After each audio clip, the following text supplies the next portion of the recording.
उरूज का नशा और ज़वाल के थप्पड़ बर्दाश्त करना हर किसी के बस का रोग नहीं।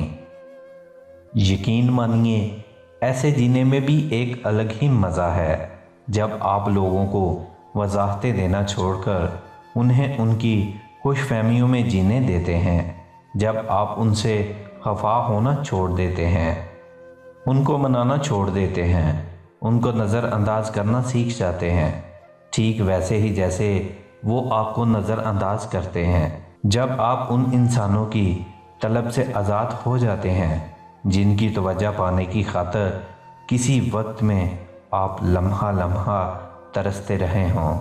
और अक्सर ऐसा होता भी है कि जिस सुकून की तलाश में हम लोगों की तलब और चाह में मारे मारे फिर रहे होते हैं, वो हमें उनसे टकराए जाने के बाद भी अपनी ज़ात में ही नसीब हो जाता है।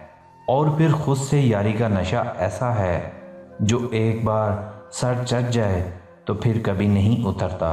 मुख्तसर ये कि हम फिर तन्हाई पसंद हो जाते हैं जिन्हें लोग मगरूर समझते हैं। जिस मजाक में दो लोग हंसें और तीसरे के चेहरे पर तकलीफ़ के आसार दिखाई दे रहे हों, वो दरअसल मजाक करना नहीं बल्कि मजाक उड़ाने के ज़ुमरे में आता है। मर्द उस वक्त औरत के लिए मछली की तरह तड़पने लगता है जब औरत मर्द के दिल में अपनी मोहब्बत जगाकर उसे छोड़कर चली जाती है।